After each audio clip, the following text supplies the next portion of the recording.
Hello again, everyone. Another message from a PayPal contribution. And remember, if you make a contribution of any amount to the PayPal link in the description box and you want your story made into a video, you go right to the top of the list. Okay. Hello, Ollie. If you read this, please leave my name out. Thank you for having this channel so we can know we are not alone in heal. My mom is a monster of a narc. I'm glad I didn't have much of a life with her. However, we used to talk on the phone at least once a week, and I thought we got along great. Currently, there's been a string of events that make me question things in my past. She has put me through the worst year of my life emotionally this year, and all for greed. But that was another story. That much has been settled and is over now. I'm happy to be done with it. Now with what I have experienced this past year, I can't help but to flash back when I was about 5 years old. I used to get babysat by my mom's parents, and my mother's dad molested me. My mom found out and kept me away from him after that, but told me not to tell anyone. Don't talk about it, don't even think about it. No, she should have called the cops is what she should have done. She told me in a scary voice that if she catches me even thinking about it, she would beat me black and blue. Oh, I know that voice. I know that threatening voice. And then the threats, I'll beat you to death. I'll beat you black and blue. Eventually, I suppressed that memory until I was in my 20s. Up until then, I would have nightmares and disturbing thoughts of him, not remembering what happened to me. I thought something was seriously wrong with me and that I was sick. So I would tell these thoughts to go away in my head. Push it away, make it go away. It was haunting. I grew up hearing the horror stories about him and how he treated my mom and how she went through it, all of it, mental, physical, and sexual abuse, which begs the question of why she would leave me with him in the first place. Part of me wonders if she wanted something happen to me.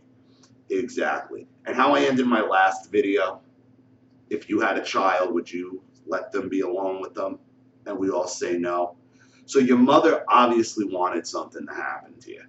She wanted to screw up your life. She wanted you to have the, you know, much like my wife's mother. She wanted to make sure she didn't have a better life than her and that she had to suffer the same things that she went through as well. You know, it's like this sick vindictiveness that they take out on their own children.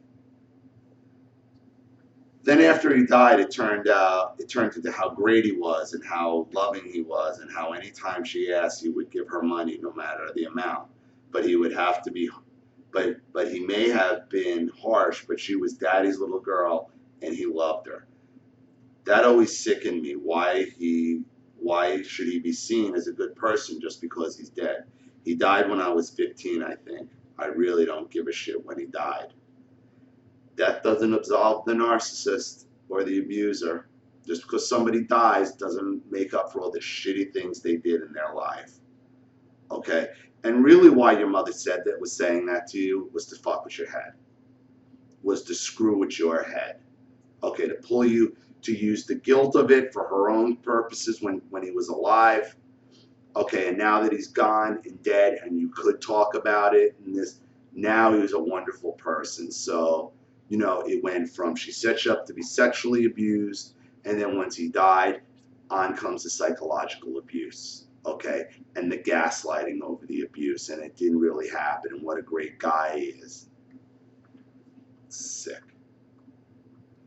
So when I was in my 20s, I went through some depressing times. I kind of hated myself and felt worthless, and this fucked up, recurring, disturbing thought of her dad touching me popped in my head. Just as I was about to tell this thought of him to go away, I thought, fuck it, let's see where this goes. I'm already one big fuck up, just let it happen. That shit hit me like a ton of bricks. It was the scariest, most painful thing to think about. I literally felt the pain and fear. After I let myself have that thought, I realized it just wasn't some sick thought. This shit happened.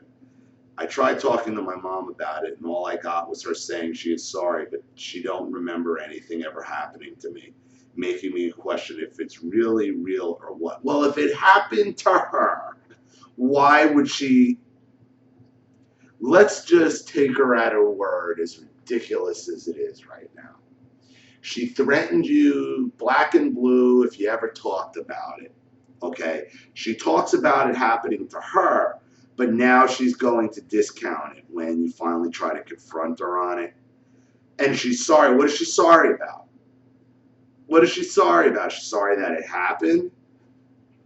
Well, your first question is, okay, let's just assume you're telling the truth and don't remember threatening me, you're fucked up, whatever. Okay, why did you leave me with the bastard in the first place if it happened to you? She ain't gonna have an answer for that. What'll happen is she'll then attack you, get nasty, and try to, use the narcissistic attack tactics to throw you off from questioning her. Your mother's a piece of shit.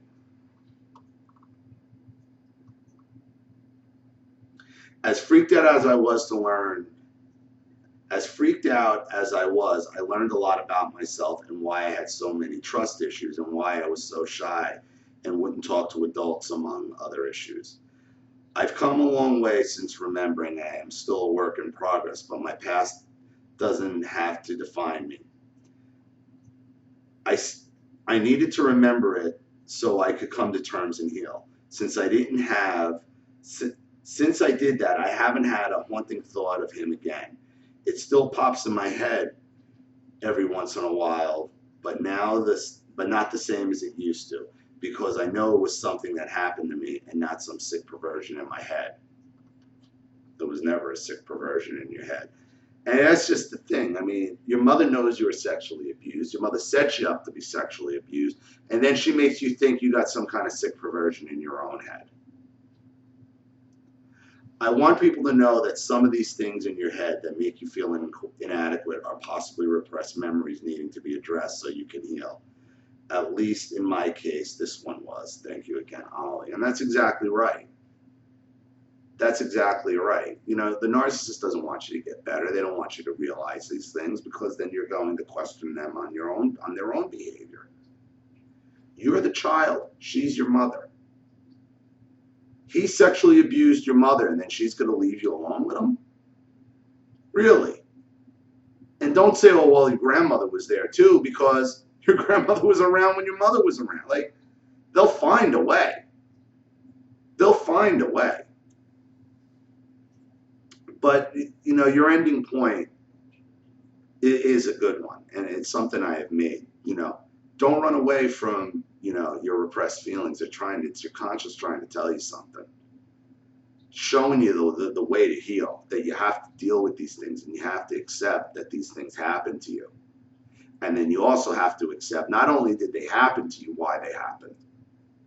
And that's really, the folly. We'll accept that they'll happen. We'll know that they'll happen, but we won't trace back to the source, to the core of how and why it happened. And the core here, okay, the core here is your mother. Even though your grandfather was the one perpetrating the sexual abuse, your mother went into it knowing he was a sexual abuser and sent you to him anyway. Your mother's the core of your problem. Now, her mother might be the core of her problem because she allowed your mother to get abused, and who knows what the hell was going on there. And then your grandmother also probably knew he was an abuser.